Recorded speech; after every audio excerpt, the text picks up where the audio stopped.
Assalamualaikum warahmatullahi wabarakatuh. Marhaban ya Ramadan. Kembali lagi di DM Podcast dalam episode Ramadan Mania Mantap. Sobat DM dimanapun kalian berada, alhamdulillah kita berada di dalam bulan Ramadan, di mana Ramadan juga ini adalah ada kewajiban ibadah yang namanya puasa. Di dalam puasa itu kita harus tahu mana yang fardu dan mana yang sunnah. Kalau yang fardu mungkin langsung saja masalah niat, karena ini sangat penting sekali, karena nanti bisa menentukan puasa kita itu sah atau tidak. Dalam masalah niat, kalau puasanya puasa wajib kayak Ramadan saat ini, ataupun kayak puasa nazar, puasa bayar kafarah, itu ada dua syarat. Yang pertama adalah tabiyyitun niyah. Artinya adalah niatnya itu harus di malam hari. Malam hari di situ yang penting juz'un minal lail min ghurubis syamsi. Mulai dari terbenamnya matahari sampai keluarnya fajar shidik, itu harus di waktu malam. Kalau menurut Imam Syafi'i begitu. Kemudian yang kedua dalam niat itu adalah menentukan puasa apa. Kalau sekarang Ramadan, berarti ya kita harus ada lafaz Ramadannya. Nah, kembali lagi terkait harus niat puasa Ramadan di malam hari, kita harus tahu bahwasanya tabiyyitun niyah, niat di malam hari itu mungkin kalau kita banyak kesibukan, atau kita juga sebagai manusia mahalul khata wan nisyan, tempatnya salah dan lupa, maka ada solusi di kitab Al-Bajuri. Di sana diterangkan kalau kita mengikuti Imam Syafi'i itu harus setiap malam niatnya. Tapi di sana diarahkan andai kita sangat sibuk sekali atau bahkan lupa, untuk mengantisipasi supaya puasa kita tetap sah walaupun kita nanti malamnya lupa, maka hendaknya mengikuti pendapatnya Imam Malik yang mengatakan bahwasanya cukup niat puasa Ramadan itu di awal Ramadan aja. Makanya kita yang mengikuti mazhab Imam Syafi'i ini di awal Ramadan hendaknya sebagai antisipasi, ya, untuk kalau kita lupa terhadap niat. Terus niatnya bagaimana? Nawaitu shauma jam'i syahri Ramadan hadhihi sanah taqlidan lil imami Malik fardhu lillahi ta'ala. Kalau nggak bisa bahasa Arabnya, nggak hafal, ya bahasa sendiri-sendiri aja, bahasa Indonesia. Contohnya, saya niat puasa Ramadan secara keseluruhan pada tahun ini karena mengikuti Imam Malik fardu karena Allah Ta'ala. Itu hendaknya diucapkan pada malam pertama bulan Ramadan, sekali lagi sebagai antisipasi ketika kita lupa niat di malam harinya, itu karena kesibukan kita atau lupa. Kemudian di samping niat itu yang fardu, ya. Kemudian yang selanjutnya adalah kemudian apa yang kita lakukan, kesunahan-kesunahan apa yang kita lakukan ketika bulan Ramadan. Karena di bulan Ramadan semua ibadah kebaikan ini akan dilipat gandakan pahalanya.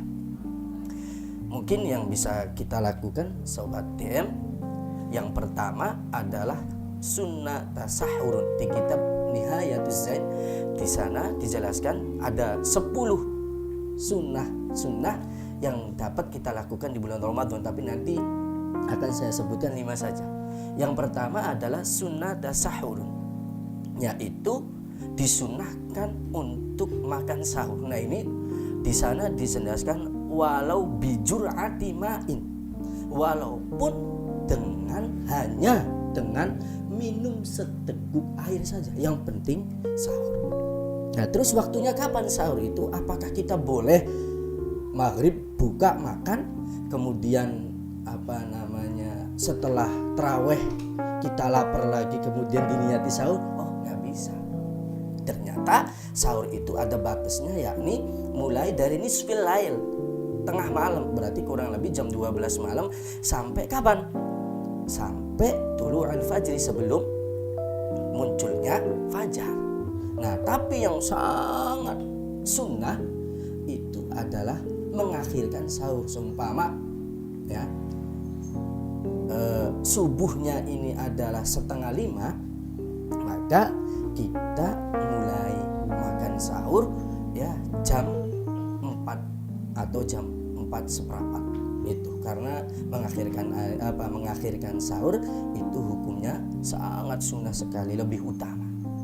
Kemudian yang kedua, ta'jilul fitri, yaitu menyegerakan berbuka. Ketika azan sudah berkumandang atau beduk sudah ditabuh, maka segera berbuka.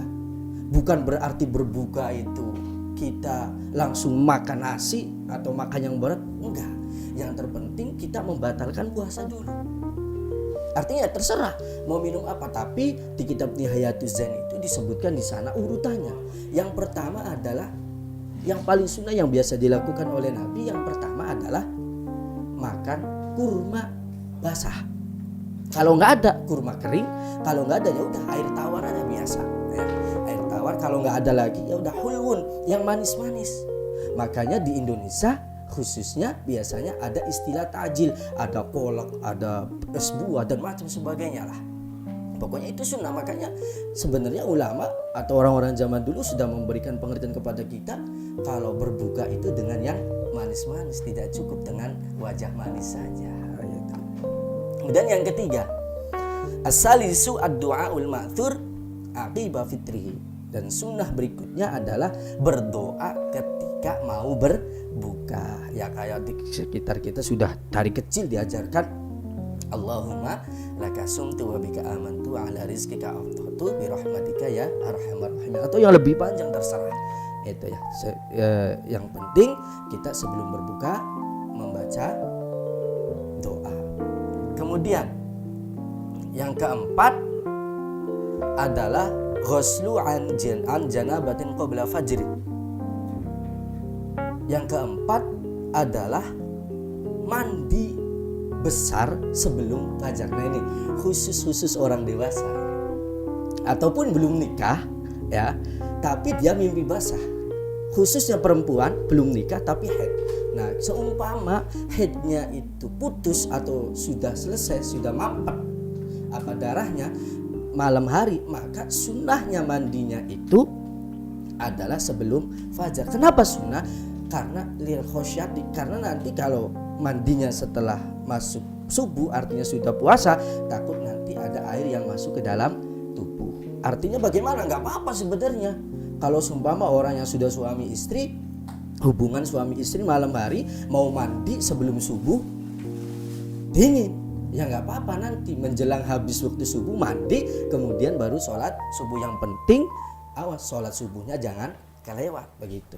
Tapi sunnahnya ya sekali lagi, kalau kita lagi jinabah habis hubungan atau haidnya sudah mampet ataupun mimpi basah di malam hari, maka sunnahnya sebelum mandinya sebelum waktu subuh. Kemudian yang terakhir adalah kaful lisan amala yakni, menjaga lisan, menjaga mulut dari sesuatu yang tidak bermanfaat.